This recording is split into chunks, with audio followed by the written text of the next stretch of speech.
Paz seja convosco, hoje é dia 6 de julho de 2021 e eu quero compartilhar com os irmãos Eclesiastes 3. Há para todas as coisas um tempo determinado por Deus. Tudo tem o seu tempo determinado e há tempo para todo o propósito debaixo do céu. Há tempo de nascer e tempo de morrer, tempo de plantar e tempo de arrancar o que se plantou, tempo de matar e tempo de curar, tempo de derribar e tempo de edificar, tempo de chorar e tempo de rir, tempo de prantear e tempo de saltar, tempo de espalhar pedras e tempo de ajuntar pedras, tempo de abraçar e tempo de afastar-se de abraçar, tempo de buscar e tempo de perder, tempo de guardar e tempo de deitar fora, tempo de rasgar e tempo de coser, tempo de estar calado e tempo de falar, tempo de amar e tempo de aborrecer, tempo de guerra e tempo de paz. Esse capítulo nos mostra que existe, como fala no versículo aqui, o primeiro do capítulo 3, que existe um tempo determinado para todos os propósitos. Existe um tempo para começo e um tempo para fim. Por isso que nós cristãos, nós acreditamos que o nosso Deus, ele nunca chega antes e ele nem chega depois. Nós não fazemos parte do que o mundo diz que a justiça de Deus, ela tarda, mas não falha. A justiça de Deus, ela vem no tempo certo, no tempo exato, porque nós servimos o Deus que é dono do tempo. Eu quero me atentar com os irmãos aqui no versículo 5, onde diz: tempo de espalhar pedras e tempo de ajuntar pedras. A parte B do versículo 5, tempo de abraçar e tempo de afastar-se de abraçar. Existe um tempo em que nós cultivamos amizades, que nós mantemos essas amizades, que nós aprendemos com essas amizades. Mas existe um tempo também, esse tempo, quando nós conhecemos, quando nós estamos preservando, quando nós estamos nutrindo essa amizade, é o tempo que nós estamos abraçando. Mas existe um tempo também em que muitas amizades, elas não são recíprocas à nossa boa vontade. Existem amizades que quanto mais nós estamos disponíveis, mais essas amizades, elas começam a nos ferir, a nos machucar. E o Senhor Deus, ele não nos resgatou, ele não nos chamou para que nós viéssemos ser feridos ou machucados sem algum motivo aparente. Então, por isso, o Senhor, ele nos diz que existe o tempo também de nós afastarmos de abraçar. Tudo o que o Senhor faz é perfeito. Tudo o que o Senhor, ele nos proporciona é perfeito. Mas todas as coisas, todos os propósitos, existem um tempo determinado. Existem pessoas que hoje estão sofrendo porque se doaram demais, se entregaram demais e não sabem lidar com certas situações. Não sabem lidar com a injustiça, não sabem lidar com a ingratidão, não sabem lidar com a não reciprocidade. Nós precisamos ser maduros o suficiente para não esperar nada em troca daquilo que nós fazemos. Tudo que nós fazemos, nós devemos fazer de coração. Nós devemos ter a mente de Cristo e fazer o bem ao nosso próximo para que nós venhamos nos sentir bem também. Nós devemos nos doar para que nós venhamos nos sentir bem. Sentir bem com Deus, sentir bem com nós mesmos. Mas existe um tempo em que as nossas vidas, muitas vezes, elas vão nos levar a caminhos diferentes das pessoas as quais, em algum momento das nossas vidas, nós trilhamos juntos. Mas existe um momento em que nós vamos ter que escolher um caminho. E muitas vezes, nesse ponto crucial desse caminho, nós não vamos mais fazer parte da vida de algumas pessoas e algumas pessoas não vão mais fazer parte das nossas vidas. E isso é natural. O que não é natural é você guardar mágoa, é você ter rancor, é você esquecer de todos os momentos que você e essa amizade já passaram.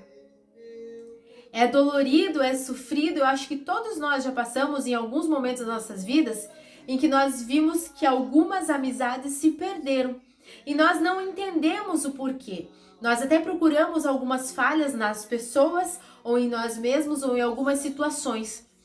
Mas quando essas falhas, elas não são aparentes,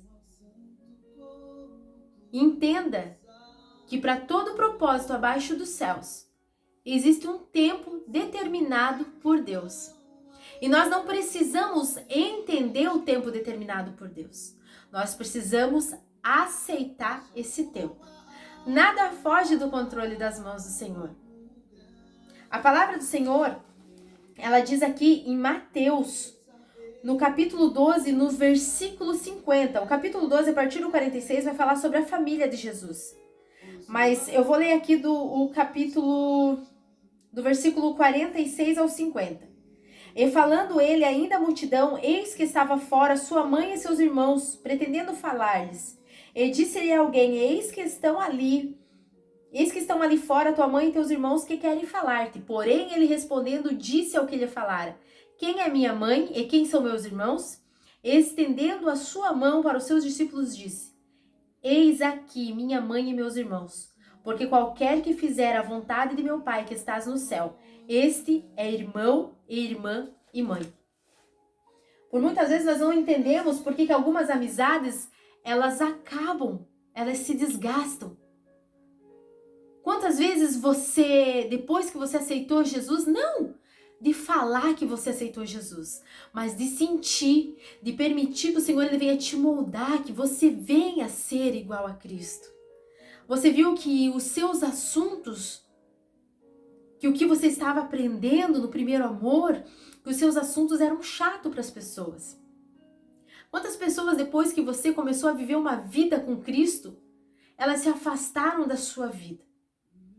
Quantas vezes você tentou fazer o bem e você não compreendeu o porquê essas pessoas não aceitaram o bem que você estava fazendo? Isso é muito natural, meus amados. Porque muitas vezes quando chegou o nosso tempo do Senhor nos aperfeiçoar, a pessoa que ainda não aceitou Jesus, que não tem Jesus na sua vida, no seu coração, ela não vai compreender. Nós não falamos a mesma língua do que essas pessoas, muitas vezes até dentro da nossa família, da nossa casa. A nossa visão é outra, a nossa mente é uma mente de Cristo. E as pessoas, para essas pessoas que não querem nada com Deus, a nossa conversa é uma conversa chata. O nosso comportamento é um comportamento careta. Nós somos errados, nós somos taxados de quadrados. E isso é maravilhoso, meus amados. Isso é maravilhoso porque nós estamos nos deixando ser moldados e estamos incomodando o mundo. Existem amizades as quais o Senhor vai tirar das nossas vidas.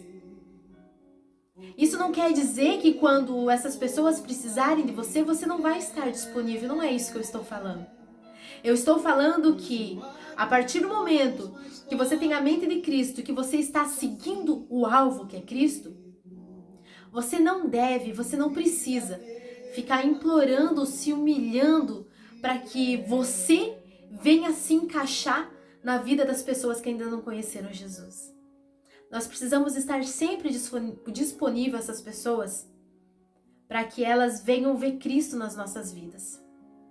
Mas você não precisa se humilhar, você não precisa sofrer, você não precisa desejar fazer parte do mundo dessas pessoas.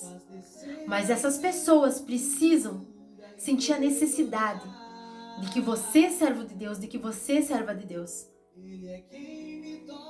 Que você esteja na vida delas, que elas tenham o desejo da mudança. E o Senhor, Ele não vai permitir muitas amizades continuarem na minha e na sua vida, sabe por quê? Porque o que o Senhor tem é grandioso nas nossas vidas. Não quer dizer que para isso acontecer você não deva denunciar o pecado. Nós devemos denunciar o pecado e exortar com amor. E isso também não significa, meus amados, que as pessoas vão aceitar. Eu já tenho perdido muitas amizades por exortar o pecado, por falar que eu não compactuo com o pecado. Existem muitas amizades que eu perdi porque eu convidava para ir para a igreja. E hoje eu já não sou tão importante para essas pessoas. Hoje eu já não sou lembrada para muitas coisas. Mas o que me conforta, o que me alegra, o que me faz ir cada vez além, são as misericórdias do Senhor na minha vida. Porque quando nós somos chamados para ter a mente de Cristo, quando nós somos chamados para deixar o nosso eu e servir a Jesus, nós vamos estar abalando o inferno. E essas pessoas que são usadas pelo inferno, essas pessoas que elas vivem conforme o inferno quer, elas não vão nos querer por perto. Sinta-se privilegiado, mas não esqueça que você precisa estar disponível quando essas pessoas precisarem. Deus abençoe, paz seja convosco.